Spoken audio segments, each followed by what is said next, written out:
अस्सलाम वालेकुम। Panama case के हवाले से मामलात अभी अदालत में चल रहे हैं। अगरचे एक हफ्ते का वक्त दिया गया था मगर जेआईटी की तश्कील अभी तक नहीं हुई। मगर दूसरी जानिब एक और डेवलपमेंट इमरान खान साहब के लिए बड़ी परेशान कुन है। कोर्ट रूम नंबर 1 में चीफ जस्टिस मियां साकिब निसार की सरबराही में एक 3 रुकनी बेंच इमरान खान साहब की नाअहली से मुतालिक एक पिटीशन सुन रहा है। यह पिटीशन जो कि हनीफ अब्बासी की जानिब से दायर की गई है, इसमें खान साहब से मुतालिक बड़े संजीदा इल्जामात लगाए गए हैं। वहां सवाल उठा है कि पीटीआई पाकिस्तान तहरीक इंसाफ के पास पैसा कहां से आता है। अदालत में जो पिछले 2 रोज समाअत हुई, इसमें हनीफ अब्बासी के वकील अकरम शेख का यह कहना था कि इमरान खान ने अपना एक बयान हल्फी इलेक्शन कमीशन में जमा कराया था, जिसमें यह कहा गया था कि तहरीक इंसाफ की कोई बैरूनी फंडिंग नहीं है। उनका यह कहना था कि इमरान खान का यह हल्फिया बयान गलत है और तहरीक इंसाफ ने गैर मुल्की चंदे के लिए अमेरिका में पीटीआई एलएलसी बनाई, जिसके 2 डायरेक्टर्स पाकिस्तानी जबकि 5 अमेरिकी शहरी हैं। अक्टूबर 2015 में इस कंपनी के जरिए $90,000 भी भेजे गए। इलेक्शन कवानीन के मुताबिक असासाजात में पार्टी सरबराह को गैर मुल्की फंडिंग ना लेने का सर्टिफिकेट देना होता है और यूं इमरान खान आइन के आर्टिकल 17 और पॉलिटिकल पार्टीज ऑर्डर के सेक्शन 6 के खिलाफ वर्जी के मुर्तकिब हुए हैं। इसी वजह से अब आइन के आर्टिकल 62 और 63 के तहत इस गलत बयानी पर इमरान खान को नाअहल करार दिया जाए, क्योंकि वो सादिक और अमीन नहीं रहे। अकरम शेख ने यह भी कहा कि पीटीआई ने 2010 और 2013 के दरमियान $23 लाख बैरूनी फंडिंग के जरिए वसूल किए। अब नाअहली से मुतालिक उन्होंने इमरान खान की ऑफशोर कंपनियों और बनी गाला की प्रॉपर्टीज का भी जिक्र किया, मगर मेरी नजर में ये जो बैरूनी फंडिंग वाला मामला है, ये बड़ा संजीदा मामला है। ये कमोवेश वही इल्जामात हैं जो अकबर एस बाबर ने पाकिस्तान तहरीक इंसाफ पर लगाए थे और इस हवाले से उनकी जो पिटीशन है वो इलेक्शन कमीशन के सामने ताहाल मौजूद है और उसकी मेंटेनेबिलिटी को तहरीक इंसाफ ने अभी चैलेंज कर रखा है। दीगर सियासी और मजहबी जमातों पर भी बैरूनी फंडिंग के इल्जामात लगते रहे। कभी दोस्त मुस्लिम ममालिक का जिक्र आता है तो कभी दुश्मन मुल्क भारत का, कभी एजेंसियों से पैसे लेने का इल्जाम लगता है और कभी बाहर की एजेंसियों से फंडिंग का। मगर पाकिस्तान तहरीक इंसाफ के हवाले से ये इल्जामात बड़े तशवीशनाक है। एक तो करप्शन के हवाले से उनका जो मौकिफ है उस वजह से, दूसरा पनामा केस में जो मुतालबा पीटीआई वजीर आजम से करी, अब क्या खुद उनका अपने लिए जो मेयार है वो वही है या नहीं। तीसरा सबसे अहम और हसास मामला के जो हमारी सियासी जमातों को बैरूनी ममालिक से फंडिंग कबूल करनी चाहिए या नहीं, और ये मामला जो है वो लोगों के सामने ओपन होने चाहिए या नहीं कि हमारी पार्टीज जो पॉलिटिकल पार्टीज हैं उन्हें पैसा कहां से मिलता है, और फिर यह भी कि जो तारकीन वतन है वो हमारी सियासी जमातों को पैसा जो भिजवाते हैं उसका स्टेटस फिर क्या है। इस पर आज बात होगी। बड़ा जबरदस्त पैनल हमारे साथ मौजूद है, उनका मैं तारुफ करा दूं। खुर्रम दस्तगीर साहब वफाकी वजीर बदायत तजारत है, मुस्लिम लीग नून के रहनुमा। सेनेटर शिबली फराज साहब पाकिस्तान तहरीक इंसाफ के रहनुमा। इम्तियाज शेख साहब पाकिस्तान पीपल्स पार्टी के रहनुमा हमारे साथ वो भी मौजूद है लिंक के जरिए। बहुत शुक्रिया आप लोगों का। मैं आगाज करूंगा सेनेटर शिबली फराज साहब आपसे। शिबली फराज साहब, क्या पाकिस्तान तहरीक इंसाफ ने ये जो फंडिंग है, बैरूनी फंडिंग, इस हवाले से वाकई झूठ बोला है? बिस्मिल्लाहिर्रहमानिर्रहीम। देखें, पहली बात तो ये है कि ये मामला जो है तो कोर्ट में है और कल भी उसकी प्रोसीडिंग्स थी और आज भी हुई हैं। बात ये है कि पहली बात तो ये क्लियर करनी चाहिए कि इमरान खान आया, उन्होंने अपनी पूरी सियासी करियर में और फिर ये ख़ास तौर पे ये पिछले 5-6 साल में, जिसमें कि हमने अपने ऑडिटेड जो अपने पार्टी के जो फंडिंग थी, सब कुछ थी, वो हमने सब ऑडिटेड वो इलेक्शन कमीशन में हमने जमा कराई। अब अगर कोई किसी को कह दे ये कि जी वो फलां हर मेंबर को अगर ये खोलने की इजाज़त हो जाए, जो कि ये इलेक्शन कमीशन में भी यही चीज़ गई थी, तो फिर तो बड़ा मुश्किल हो जाए। पाकिस्तान तहरीक इंसाफ में हमने कल ये भी देखा, मैं ये नहीं कहूँगा कि ये इस तरह, लेकिन PMLN की तरफ से जो प्रोसीडिंग्स की जा रही थी उसमें बुनियादी तौर पे ये कहा गया कि जो बैरूनी लोग होते हैं, बैरून ममालिक में जिनके पास और नेशनलिटीज़ होती हैं, उनकी जो हुब्बुल वतनी है या उनकी जो लॉयल्टी है वो क्वेश्चनेबल है। अब मुझे ये बताएं कि एक तरफ तो हमारे मुल्क में जो रेमिटेंसेस भेजते हैं इतने अरबों डॉलर की, जिसकी वजह से हमारी सारा ये सिलसिला चल रहा है। दूसरा सवाल है, ये हुबुल वतनी वाला, इस पे मैं बाद में आऊंगा, मगर ये फंडिंग के हवाले से आपके इल्म में मामलात होंगे क्या? कहीं पर लगता है आपको, जहां तक आपको इल्म है, पीटीआई ने कोई गलत बयानी की है इस फॉरेन फंडिंग के हवाले से? नहीं जी, बिल्कुल पीटीआई को गलत, उसकी जरूरत ही नहीं है। देखिए, और बाहर से फंड लेने में भी कोई मसला नहीं है? नहीं, देखिए हमारे जो मेंबर्स हैं, अगर वो उन्होंने अपनी डोनेशंस भेजी हैं तो इसमें कोई बुरा नहीं है। पाकिस्तानियों ने, खुर्रम दस्तगीर साहब, क्या बाहर से फंड लेने में कोई मसला नहीं होना चाहिए? आपने डिपेंड करता है किससे लिए। सेक्शन 17 का हवाला दिया है। देखिए, लेटर ऑफ द लॉ ये कह रहा है कि वो चाहे पाकिस्तानी बॉर्न हो, लेकिन फॉरेन सोर्सेज फंडिंग के पॉलिटिकल पार्टीज के लिए इस्तेमाल नहीं हो सकते। यहाँ जो बात की गई है कि जी क्या पीटीआई का बयान, पीटीआई ने अभी तक बयान दिया ही नहीं है, गलत या सही। असल तो बात यह है कि ये कई साल से, अब गालिबन 2 साल से जायद हो गए हैं, इलेक्शन कमीशन में ये केस चल रहा है और वहाँ मुस्तकिल ताखीरी हरबे इस्तेमाल हो रहे हैं कि पीटीआई ने उस जो अकबर एस बाबर साहब की पिटिशन है उसका अभी तक जवाब ही फाइल करना जो है वो दरखुर इतना नहीं समझा कि जी हम अपना कुछ, क्योंकि वो यही बात है। आपको लगता है कि इसको डिले किया जा रहा है, जवाब नहीं दिया जा रहा है? मुझे लगता नहीं है, इसको डिले कर दिया गया है। अगर 2 साल से एक जिसके ऊपर एक serious accusation with documents file की गई है, अगर वो कोई जवाब ही नहीं दे रहा, देखिए ना, जवाब की सेहत, उसका ठीक होना खराब होना तो बाद में डिटरमिन होगा ना। अभी तो ये कि कोई जवाब ही नहीं आया और इसीलिए ये मामला सुप्रीम कोर्ट तक पहुंच गया है। अगर वहां जवाब आ गया होता तो शायद ये सुप्रीम कोर्ट की पिटीशन में ये आइटम जो है शामिल ना होता, लेकिन वहां से जवाब नहीं आ रहा और उसकी बजाय आपने देखा है कि इलेक्शन कमीशन ऑफ पाकिस्तान को किस किस तरह मतून किया गया है, किस किस तरह उसके ऊपर गुफ्तगू की गई है, उसको बेतौकीर किया गया है। और बड़ी दिलचस्प बात है कि एक और रेफरेंस में जब इमरान खान साहब ने, जो उनके खिलाफ रेफरेंस आया था, उसकी मेंटेनेबिलिटी को चैलेंज किया, जो कि प्राइम मिनिस्टर नवाज शरीफ ने नहीं किया, तो उसके ऊपर जब फैसला आ गया तो बड़े शादियाने बजाए गए। लेकिन रेहान साहब, आपके तवज्जुह से मैं आपके नाज़रीन को याद करना चाहता हूं, वो फैसला भी 3-2 मेजॉरिटी से आया था। अच्छा, उस वक्त भी इलेक्शन कमीशन के दो अरकान ने कहा था कि नहीं, ये मेंटेनेबल है, हमें इसे सुनना चाहिए। अच्छा। लेकिन उन 2 का तो हमने लफ्ज तक नहीं सुना। अच्छा। उस डिसेंट का तो पता ही नहीं चला वो किधर गई है।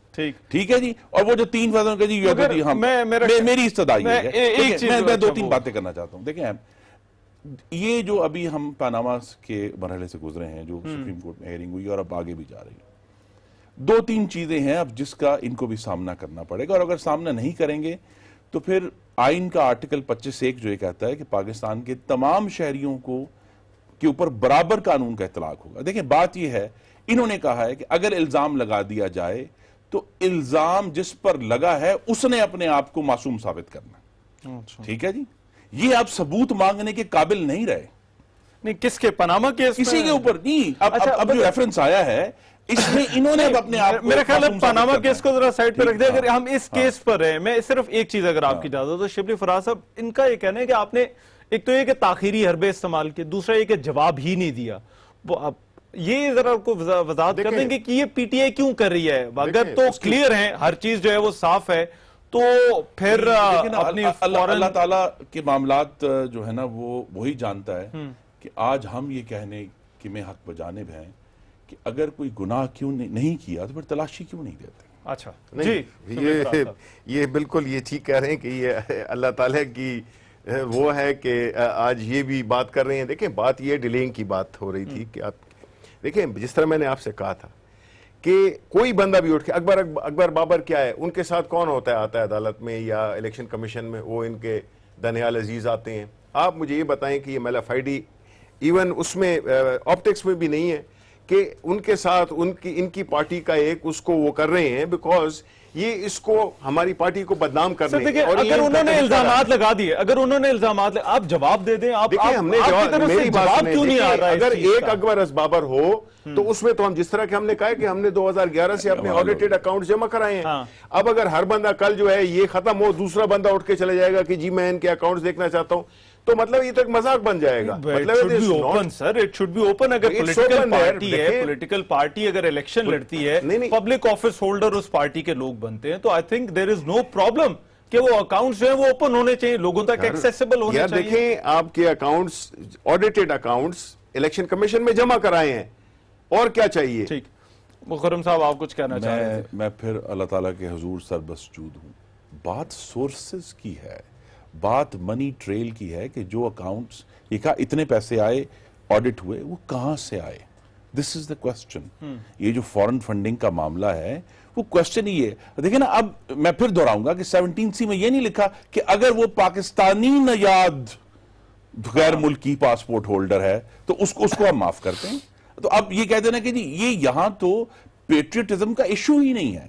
पेट्रियटिज्म का सवाल उठा है, पेट्रियटिज्म का सवाल उन्होंने खासा पे भी उठाया, और एक तरह से जब कानून का एप्लीकेशन होगी तो क्वेश्चन तो यही है कि चाहे वो पेट्रियटिज्म, क्योंकि कुछ उसमें ऐसे एंट्रीज हैं उस रिकॉर्ड में जो क्वेश्चनेबल हैं और वो कोर्ट के सामने आएंगी, तो हमारा तो चूंकि कोर्ट पर एतमाद है कि वो इसको सामने लेकर आएंगे और इसको इन्वेस्टिगेट करेंगे। क्वेश्चन यही है कि ये जिस तरह प्राइम मिनिस्टर नवाज शरीफ ने, उन्होंने मेंटेनेबिलिटी को चैलेंज नहीं किया, उन्होंने अपना कोई जो उनको लीगल राइट्स इस्तेमाल नहीं किए, ये भी खुलकर अदालत आलिया के सामने जो इनके पास रिकॉर्ड है वो पेश कर दे और अदालत अपना फैसला कह रहे हैं कि इमरान खान जो मनी ट्रेल दे दे। देखिए और दूसरी बात भी करें, देखिए ये केसेस पॉलिटिकल हैं। सुप्रीम कोर्ट ने जिस केस की हियरिंग की है उसका टाइटल है इमरान अहमद खान नियाजी वर्सेस मोहम्मद नवाज शरीफ। क्या वो पॉलिटिकल केस नहीं है?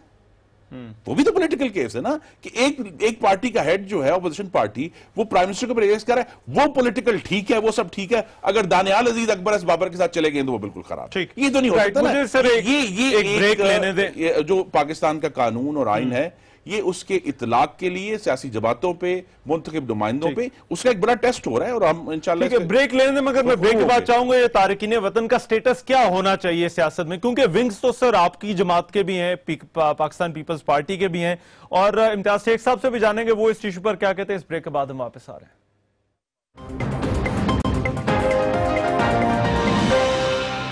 ब्रेक के बाद प्रोग्राम में एक मरतबा फिर से खुशामदीद। हमारी आज की डिबेट सियासी जमातों की बैरूनी फंडिंग और तहरीक इंसाफ और इमरान खान साहब के हवाले से जो इल्जामात हैं इस पर बात हो रही है। इम्तियाज शेख साहब पाकिस्तान पीपल्स पार्टी के रहनुमा वो हमारे साथ मौजूद है। इम्तियाज शेख साहब, आप इस केस को किस तरह से देखते हैं? क्या वाकई अगर बैरूनी फंडिंग ली गई थी तो वो डिस्क्लोज की जानी चाहिए थी, और क्या बैरूनी फंडिंग पार्टियों को लेनी चाहिए या नहीं लेनी चाहिए? बिस्मिल्लाहिर्रहमानिर्रहीम।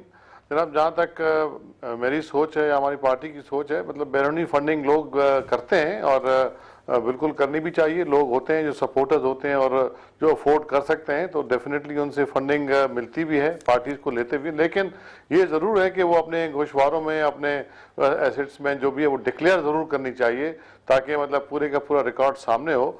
लेकिन अगर रिकॉर्ड सामने नहीं है, जाहिर नहीं की गई, डिक्लेयर नहीं की गई, तो मैं समझता हूं कि उसमें फिर शकों को शुबात पैदा होते हैं। लेकिन बाहर से फंडिंग अगर मिलती है, तो जब बाहर से लोग पाकिस्तान की इकोनॉमी में कंट्रीब्यूट करते हैं, पैसे भेजते हैं, तो अपनी सेविंग से अगर किसी अपनी पसंद की पॉलिटिकल पार्टी को सपोर्ट करते हैं, तो मैं समझता हूं उसमें कोई मजाका नहीं है। और आपका क्या ख्याल है कि अगर इस तरह की कोई मिस स्टेटमेंट है तो उस पर जो है वो खान साहब को नाअहल किया जा सकता है, या आप ये कहते हैं कि ये भी एक सियासी मुकदमा है? देखिए जी, मुकदमा तो ये सियासी है, ठीक है ना जी। इससे पहले मतलब कभी ये चीज़ सामने नहीं आई, फर्स्ट टाइम आई है। इसमें खान साहब का जो चीज़ है वो अपना, उनका जो मौक़िफ़ है ज़रूर कोर्ट में सामने आएगा, और जहाँ भी जिस फोरम पर भी ये मतलब केस कोर्ट में ही चल रहा है। और सियासी बुनियादों पर ही पाकिस्तान में इस वक्त इशूज़ उठ रहे हैं, सियासी बुनियादों पर ही उन पर मतलब फैसले भी आ रहे हैं, कोर्ट्स भी अपने फैसले दे रही हैं। लेकिन मैं समझता हूं कि ये सियासी बुनियादों पर ही है। लेकिन बहरहाल तहरीक इंसाफ को अगर उन्होंने फंडिंग बाहर से ली थी तो उनको ज़रूर बताना चाहिए था, डिक्लेयर करना चाहिए था, ताकि लोगों को, आवाम को चीज़ें सामने हो, और पॉलिटिकल पार्टीज़ का भी लोगों को पता चल जाए कि चीजें जो भी बाहर से फंडिंग होती है या लोकल फंडिंग होती है वो मतलब डिक्लेयर होनी चाहिए, मैं समझता हूँ असूली तौर पे तो ये होना चाहिए। राइट। अच्छा शिबली फराज साहब, ये पीटीआई आज भी शाम को भी प्रेस कॉन्फ्रेंस की मुस्लिम लीग नून के रहनुमाओं ने कहा गया कि बाहर एक कंपनी बनाई गई, बाहर से फंड्स इकट्ठे किए गए, उन फंड्स को यहाँ पर लाया गया। तो अगर लाया गया था तो पीटीआई इस हवाले से इतनी खामोश क्यों रही? देखें, पहली बात तो ये कि आप इनके जो प्रेस कॉन्फ्रेंसेस जो करते हैं, मुझे पता है इस वक्त पीआईडी के सामने कर रहे हैं प्रेस कॉन्फ्रेंस, जिसमें कि हमें पाकिस्तान तहरीक इंसाफ को नहीं करने दी गई। अच्छा। क्योंकि वो समझते हैं कि ये पाकिस्तानी जो इदारे हैं वो पीएमएलएन की जागीर है, ये ज़ाती जागीर है। दूसरी बात, मुझे आप ये बताएं कि ये इतना वावेला मचा रहे हैं, यानी ये क्रेडिट भी इमरान खान को जाता है कि हमने ऐसे इस माहौल क्रिएट किया है कि जिसमें लोग बजाय इसके कि अपने उसका हिसाब दें, ये दूसरों पे इल्ज़ाम लगाते हैं।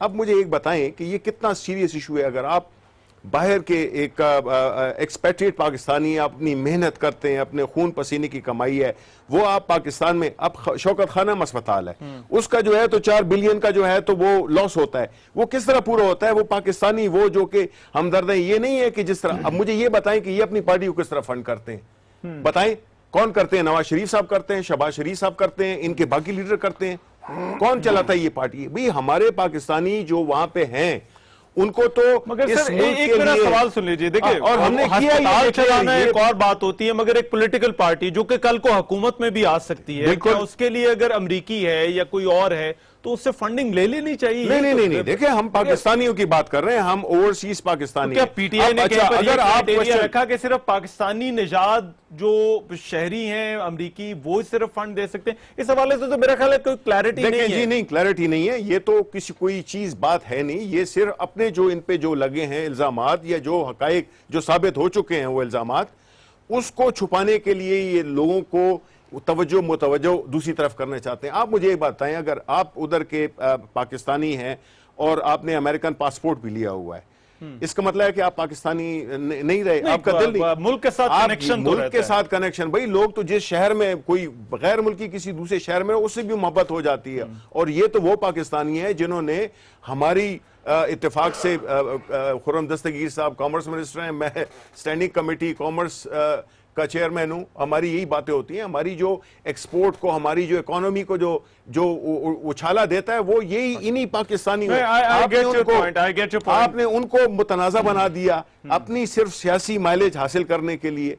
भाई आपको कोर्ट में सारे जवाबात मिल जाएंगे, जिस तरह के अभी आपने देने हैं जेआईटी को, जिस तरह आपने देने हैं, तो हमें तो कोई इसका डर ही नहीं। अगर ऐसे हमारे दिल में कोई चोर होता, मेरा ख्याल है जो यहाँ पर पॉइंट था ना, जो कल इमरान खान साहब ने ट्वीट भी किया, उन्होंने कहा कि बाकी सब जगहों पे आप अगर ट्रेड की बात करते हैं या और जगहों की बात करते हैं तो वहां पर तो हम इन तारकीन वतन को इन्वॉल्व करने की बात करते हैं कि किस तरह इन्हें जो है वो मजीद इन्वॉल्व किया। यहाँ पर लगता है कि हम उन्हें जो है वो माइनस करें, उनकी हुबुलबत्ती पर सवाल उठाएं। देखिए, हम पार्लियामेंटेरियंस हैं दोनों, आप कानून बदल दें, पर आज का कानून आपको रोकता है फॉरेन फंडिंग लेने से पॉलिटिकल पार्टीज, और उसमें कोई पेट्रियटिज्म या पाकिस्तानी बॉर्न होने का टेस्ट नहीं है। कानून is very clear on this, ठीक है।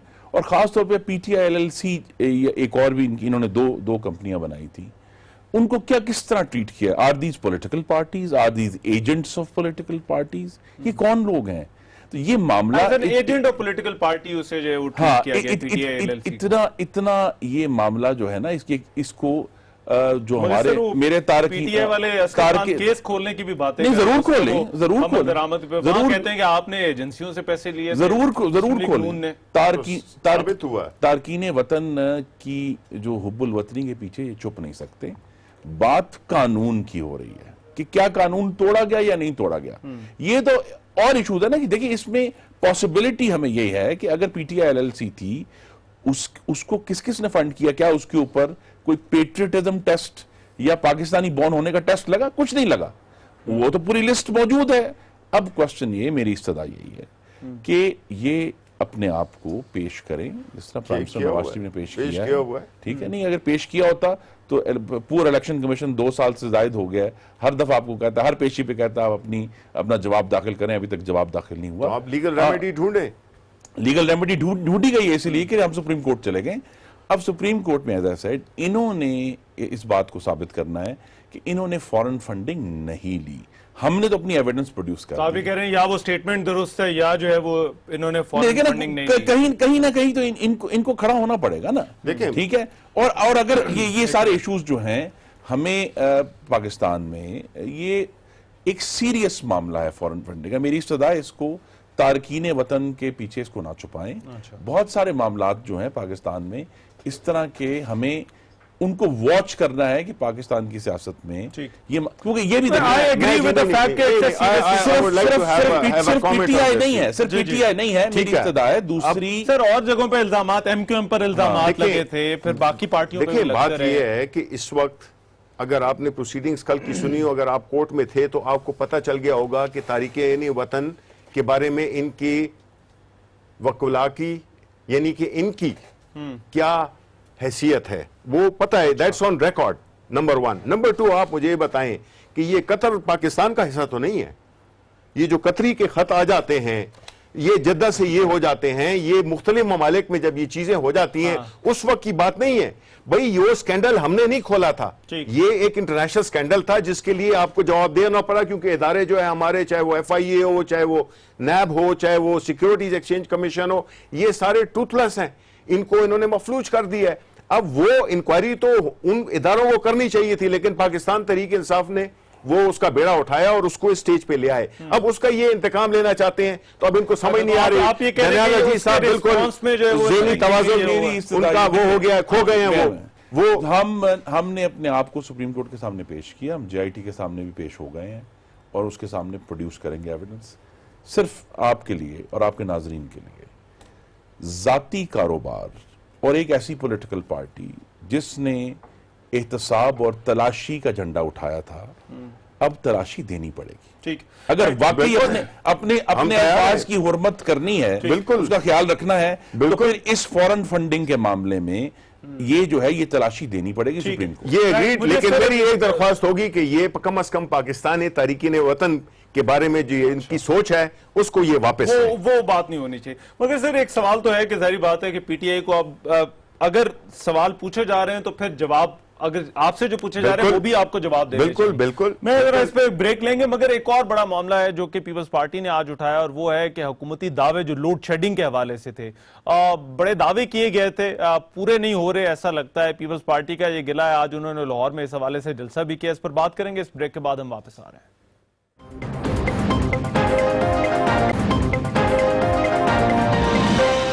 ब्रेक के बाद प्रोग्राम में एक मरतबा फिर से खुशामदीद। हमारी आज की डिबेट बैरूनी फंडिंग के हवाले से, मगर मैं चाहता हूं कि जो लोड शेडिंग वाला मामला है उस पर भी बात हो जाए। पीपल्स पार्टी ने आज एक मुजाहरा किया लाहौर में। इम्तियाज शेख साहब, क्या गिला है आपका हुकूमत से? हुकूमत तो कहती है लोड शेडिंग इतनी ज्यादा नहीं, मगर आप लोग मुजाहरे कर रहे हैं। जनाब ये तो पूरे पाकिस्तान से लोगों से पूछेंगे सूरत हाल बेहतर है कि नहीं है। ये गिला उस वक्त भी गिला किया गया और मुस्लिम लीग के लीडर्स ने उस वक्त कैंप ऑफिसेज लगाए और एक पूरा इस चीज़ को हवा दी गई और एक पूरा लोड शेडिंग के खिलाफ उस वक्त एहतजाज किया गया।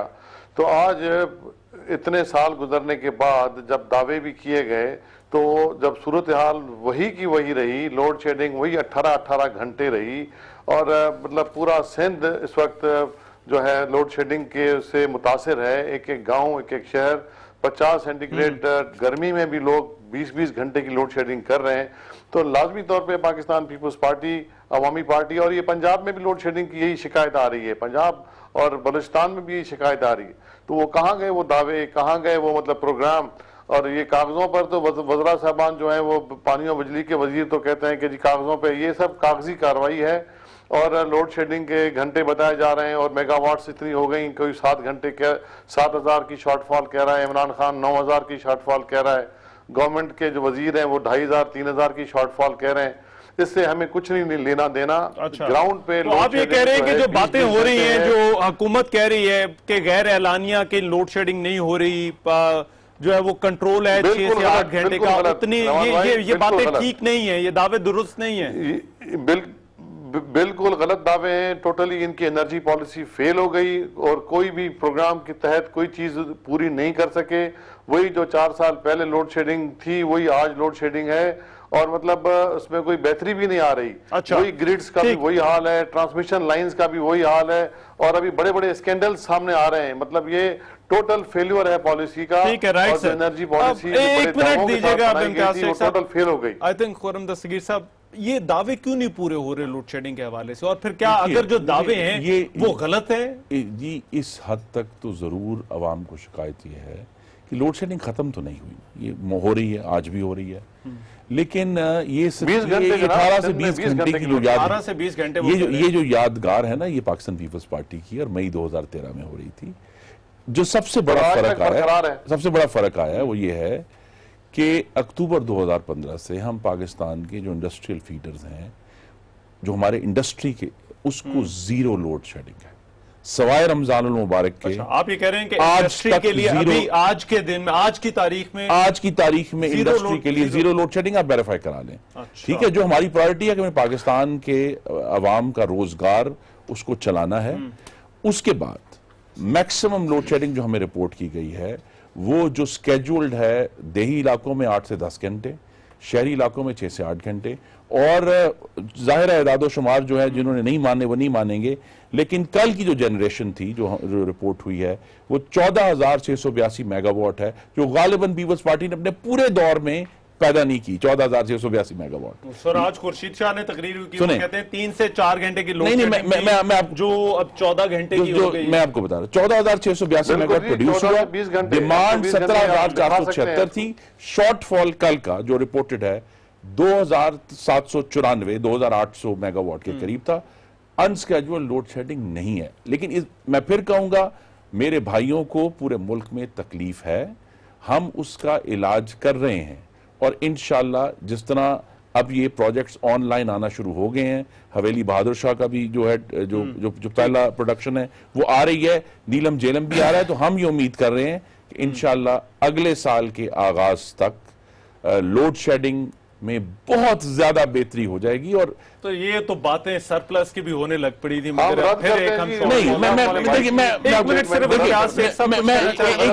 शेख साहब की बात करने से पहले देखें, अगर 5 साल पहले 14,782 मेगावाट बिजली पैदा हो रही होती ना, तो मुल्क में शॉर्टफॉल 1,000 से भी कम होता। आज वो डिमांड बढ़ के कहीं चली गई। ठीक है, 18,000 शिबली साहब दीजिएगा। इधर कराची सिंध में आ जाएं, आपको हम घुमाते हैं, आपको दिखाते हैं कि कितनी लोड शेडिंग है, आपको हम दावत देते हैं कि आप आ जाएं। वजीर तो आपका कोई आता नहीं है इधर मरकज से, आप आ जाएं, हम आपको रिक्वेस्ट करते हैं आप आ जाएं, हम आपको सिंध के गांवों में शहरों में घुमाते हैं, आप देखेंगे कितनी लोड शेडिंग है, आपको खुद राइट सर। शिबली फराज साहब, आज आबिद शिरली ने प्रेस कॉन्फ्रेंस भी की पेशावर में, उन्होंने कहा कि आपके तो अपने जो लोग हैं वो बिजली चोरी कर रहे हैं, खैबर पख्तूनख्वा के जो ज़िले नाज़िम पर एक पर उन्होंने इल्जाम लगाया। मगर अब मेरा सवाल ये है कि अब कौन ठीक कह रहे हैं, ये पीपल्स पार्टी वाले ठीक कह रहे हैं या ये लोग ठीक कह रहे हैं? मैं ये समझता हूँ कि ना पीपल्स पार्टी वाले ठीक कह रहे हैं ना ये ठीक कह रहे हैं, बिकॉज असल चीज जो है ना प्रॉब्लम है उसका कोई जिक्र नहीं करता। प्रॉब्लम जो आपके जो एनर्जी सेक्टर में वो स्ट्रक्चरल प्रॉब्लम्स हैं उनको किसी पार्टी ने एड्रेस नहीं किया, ना पीपल्स पार्टी ने एड्रेस किया ना इन्होंने किया। उसी की वजह यह है कि देखें, आप जो 100 रुपए की बिजली बना रहे हैं वो आप 90 रुपए या 80 रुपए में बेच रहे हैं, जिसमें कि आपके जो इश्यूज हैं लाइन लॉसेस के और कैपेसिटी के जो इश्यूज हैं सारे वो हैं। इस वजह से आपका एक साल का जो सर्कुलर डेट है वो 100 अरब रुपए बनता है, यानी जो अब एक्यूमुलेटिव 400 अरब रुपए हो गया है। अब क्या होता है कि कैपेसिटीज हैं, ये आईपीपीज या ये जो है ये प्रोड्यूस कर सकते हैं, लेकिन चूंकि ये पैसे नहीं देते हैं, फाइनेंस वाले नहीं देते हैं उनको, पीएसओ आगे ऑयल उसके नहीं कर सकती है, ये जो आईपीपीज हैं। इसी तरह ये एक ऐसा घन चक्कर है जिसको कि ये एड्रेस नहीं कर सके। इस वजह से ही इन्होंने 2013 में सारा वाइप आउट कर दिया 480 अरब रुपए का सर्कुलर डेट, फिर दोबारा खड़ा हो गया है वो 400 अरब रुपए से।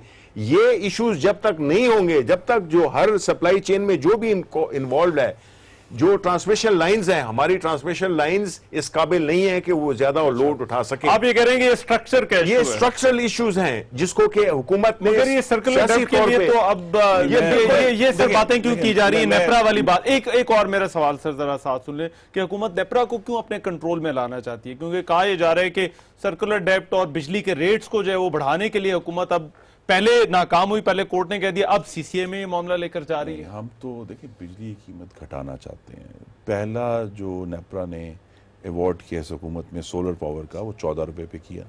लेटेस्ट जो अवार्ड हुआ वो 6 रुपए पे हुआ है। जो अभी LNG प्लांट्स हैं वो 6 रुपए 30 पैसे के ऊपर प्रोड्यूस कर रहे हैं बिजली। ये बात शिबली साहब की दुरुस्त है कि ये एक स्ट्रक्चरल प्रॉब्लम है। और स्ट्रक्चरल प्रॉब्लम ये है कि पाकिस्तान में अभी भी 60% से ज्यादा जो बिजली के यूजर्स हैं वो 300 यूनिट से कम है माहाना, जिनकी कीमत में कोई इजाफा नहीं किया गया। वो आज भी 2 रुपए और 5 रुपए की यूनिट पे है। जितना भी इजाफा है वो इजाफी बिजली इस्तेमाल करने वालों पे आया है। और वहां जो है वो जो 2 रुपए की बिजली है 200 यूनिट तक, उसमें और जो प्रोडक्शन की जो एवरेज कॉस्ट आ रही है उसका जो डिफरेंशियल है that is not going away. और वो तभी कम से कम होगा जब इस तरह RLNG से, जिस तरह अब नया जो सोलर का टैरिफ आया है, और जिस तरह हम उम्मीद कर रहे हैं कि जो अभी इंशाल्लाह ऑनलाइन प्लांट्स आएंगे, नीलम जेलम भी जो हाइडल है, और उसके बाद जो कोल पावर प्लांट्स हैं, तो एवरेज कॉस्ट जो है बिजली की वो जब घटेगी तो फ्यूचर टेंस है कि ये होगा वो होगा, ये कभी प्रेजेंट टेंस में भी ये आएगा।